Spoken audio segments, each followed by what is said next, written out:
Digimon Digital Monsters. If you haven't watched the anime, you've at least played the games, and if you haven't played any of the games, then you probably better recognize it as that one Pokemon / Tamagotchi ripoff. In actuality, besides the Mon at the end of their names, and the fact that you have monsters engaging in combat, both series are vastly different from one another. And before it was a kids show, the Digimon franchise started off as a line of virtual pets marketed by Bandai that were heavily inspired by what we commonly refer to today as Tamagotchi. But I'm not here to talk about the series in its entirety, the movies, the toy line, or even the virtual pets that spawned this whole craze. In today's video, I wanted to focus on one of the many spin-off console games that was released through the series' popular run. In many ways mirroring Smash in the sense that it was a crossover us anime fans so desperately dreamed of, intertwining the worlds of characters from 3 different seasons, like it was the product of some twisted fan fiction author that knew how hungry fans were at the time for crossovers. And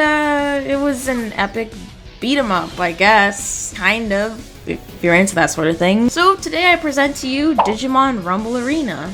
Digimon Rumble Arena was essentially the product of Bandai's market research on what games were making the most money at the time. In mid-November of 2001, Super Smash Bros. Melee, the follow-up to the original 1999 title, was released to an overwhelming amount of success. Its main draw-in? It wasn't just a fighting game, it was a crossover fighting game of characters you never thought you'd see interact beyond your fan fictions and deviant artists' art. Do you want to vor Ganon and poop Matt as an egg using Yoshi? Then play Super Smash Bros. Other companies saw this success and thought, my god, the answer is simple. People crave crossovers in the same way comic enthusiasts love the Avengers. As it slowly crept up to becoming one of the GameCube's best-selling consoles, as quick as lightning, other companies began to jump on the bandwagon in the hopes of releasing a game that would match the success of Smash. And I shit you not, a month later, December of that same year, we got Digimon Rumble Arena for the PlayStation. Rumble Arena functions as your standard fighting game, except unlike Smash Bros, there's a huge lack of technical skill needed to play the game with its very limited moveset. So this essentially makes it a much easier game to pick up and play at a casual level. But at the same time, with these same limitations, you'll find that the game gets old pretty fast. You don't die if you fall off any ledges like you would in Smash, you'll just receive damage and be warped back to the main stage. And instead of having a percentage meter, you're instead given a health counter.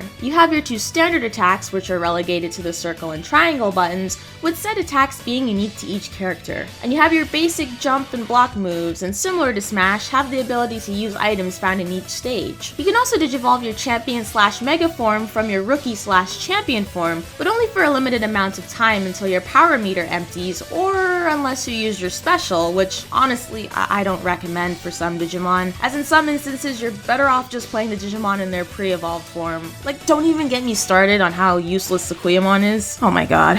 Just don't digivolve and you'll be fine, unless you're like Wormon, then you're gonna want to level up. 9 characters are available to play at the start of the game, with a total number of 24 playable characters, which can be unlocked through completing mini-games, the story mode, and through several challenges. And the entire roster is a combination of characters from the first 3 seasons of Digimon. And let's get into the fan service in this game. Now, if you haven't watched the anime, you're gonna take one look at this list and straight up see Nightmare Fuel, a Taibo bug, an ample-bosomed dinosaur, and some serious Fursona fuel. But if you were a fan of the anime at the time, it's this clashing of characters from all 3 seasons that was probably one of the main reasons you even purchased the game. They made sure to cover all their bases here. You're telling me I can play Kari how she appeared in Season 1 of Digimon, and preteen Kari from Season 2 of Digimon, and have her fight against Rika from a totally disconnected universe?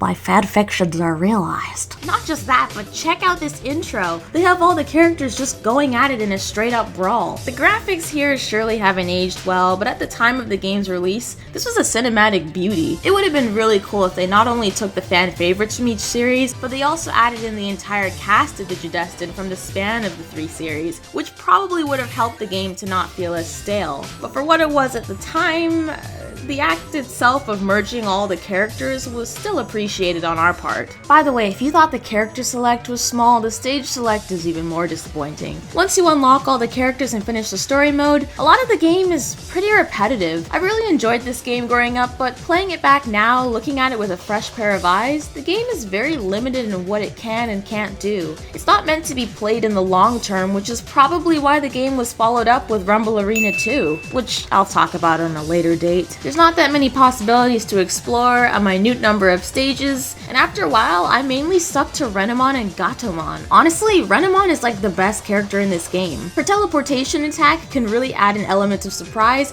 and can be used for some neat setups for your opponent that I haven't seen in any other character. Definitely something I wish they utilized more with the entire roster, which would have added much more variety to the movesets in the game. Just don't play as Sakuyamon, she's useless.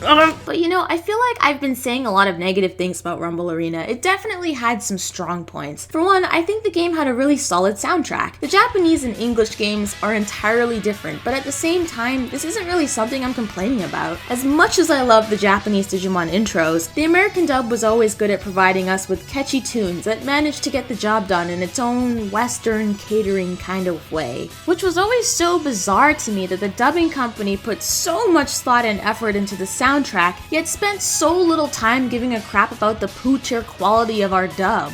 Don't go Frigimon, you can't catch his cold, you already are! These Digidestined are making me feel a little batty. Nonetheless, this reigns true for Digimon Rumble Arena. In my honest opinion, this game is filled with a handful of action-packed, motivational, and energetic tracks that really helps to add a bit of liveliness to the gameplay. I'd even select certain matchups and stages just so I could hear specific tracks play. That's just how catchy some of the songs were. So you know, I don't really like comparing games, but because this was released to rival the success of Smash, I'm sort of obliged to answer the question, which one was the smarter buy? Melee retailed at a much higher price than Rumble Arena at the time of its release. But if we want to look at the game's overall quality, replay value, and enjoyment, Melee pretty much would win. I'd say if you're not a diehard Digimon fan, this game probably won't do that much for you, whereas Smash has a lot more to offer in terms of movesets, stage selection, and is a mesh of multiple characters from the Nintendo universe, which would appeal to a lot more fans from many different avenues. Rumble Arena is a novelty for sure, but it doesn't have that hold and variety that would keep you interested for more than a couple of hours. So basically, you didn't hear it from me, but if you're having trouble deciding which game to get, then you're probably better off owning a copy of this one. It kinda knocks Rumble Arena out of the ballpark. And yes, there were actually people back then debating on which game was more superior. That being said, with what it has to offer diehard Digimon fans, it's in my opinion arguably one of the best Digimon games out there, and I'm not sure whether or not that should be taken as an insult or compliment, seeing as how old the game is. But no longer blindsided by my nostalgia, I'm pretty 50-50 on this game. It's kind of lackluster, but it does offer some level of entertainment regardless of how short-term that may be. The music is fun, the game handles smoothly, the graphics are pretty great, and it's a fun game for fans to pick up on a rainy day and play with friends. I don't mind it. It's certainly not the worst Digimon game I've ever played. Worse. Attaboy. Hey guys, thanks for sticking around until the end of the video. I had a lot of fun with this one. The idea was pretty last minute, but I did enjoy playing this game growing up, so I thought I'd dive back into it and see if it was as fun as I remembered. If you guys want to support the show, don't forget to like and subscribe and click that bell to be up to date with my latest videos. And if you guys want to support the show and get cool prizes each month, you can donate to my Patreon, which can be found in the link in the description box below. Thanks for watching, and I'll see you guys next week.